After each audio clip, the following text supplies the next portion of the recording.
สบายดีพี่น้องป้องป่ายเบิดสู่คู่สู่คนเนาะวันนี้มาพบมาพอคำปานกาซีอินดีเส้นเก่าเส้นเคยพี่น้องวันนี้คำปานกาสิพาทุกคนนะมาเที่ยวเขตเมืองเทกูน้อยหนึ่งพี่น้องคำปานใช้ทุกคนมาเบิ่งวิถีชีวิตคนอยู่ในตัวเมืองใหญ่เนาะว่าก็จะใช้ชีวิตแบบใดพี่น้องแล้วเรามาเบิ่งนำกันเลยพี่น้องนี่เห็นบ่พี่น้องนี่เห็นบ่แต่ว่าก็บรรยากาศก็ถือว่าได้พี่น้องคนนี่ใส่ชีวิตตัวเมืองใหญ่นี่ก็บอกเลยพี่น้องว่าคนมีระเบียบเนาะก็จะจึงอยู่ได้พี่น้องเป็นเมืองใหญ่เนาะว่าพี่น้องอันนี้ก็จะเป็นตึกเป็นโรงแรมพี่น้องเนาะเป็นโรงแรมนี่อันนี้ก็จะเป็นโรงแรมเบิร์ดพี่น้องเห็นบ่นี่อันนี้ก็เป็นทางย่างแคบพี่น้องกำปั้นก็ใช้ทุกคนเบิ่งเทอละเล็กเทอละหน่อยไปนำกันพี่น้องเนาะ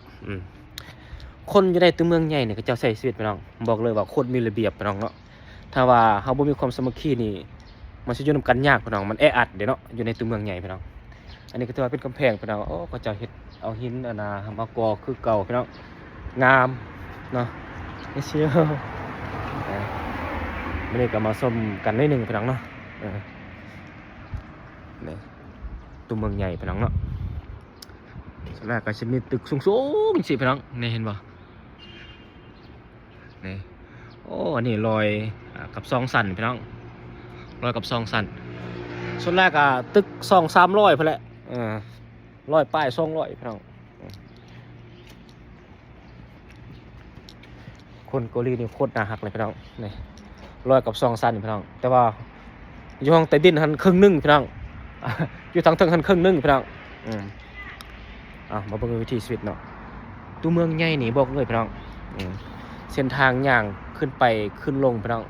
บอกเลยว่าคนมีระเบียบพี่น้องเนาะก่อนไผสิว่าสิพานเข้ามาแต่ละจุดแต่ละบ่อนนี่มันมีแนวสแกนเบิดเพื่อความปลอดภัยคนที่ว่าจะเข้ามาอยู่ใน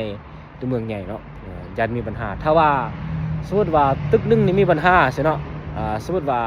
มีคนวางบ่ดีบ่อย่างต่างๆเนาะมันก็จะมีผลกระทบเพราะว่าส่วนหลักเป็นระบบไฟเนาะที่ว่าอยู่ในเขตตัวเมืองใหญ่พี่น้องเนาะลูกก็จะเป็นเส้นทางพี่น้อง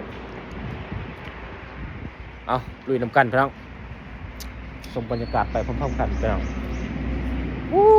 รถนี่พี่น้องก่อนกำปั้นสิมาฮวดนี่บ่แม่นธรรมดาพี่น้องรถนี่โคตรหลายเลยพี่น้องรถนี่การใส่ชีวิตของคนตัวเมืองใหญ่พี่น้องครับคนอยู่เขตนอกเนี่ยมันต่างกันแต่ว่าคำปั้นนี่มักอยู่เขตนอกนี่พี่น้องคำปั้นบ่มักอยู่ในตัวเมืองใหญ่เนาะเอาฝากทุกคนกดติดตามฝากกดไลค์กดใจ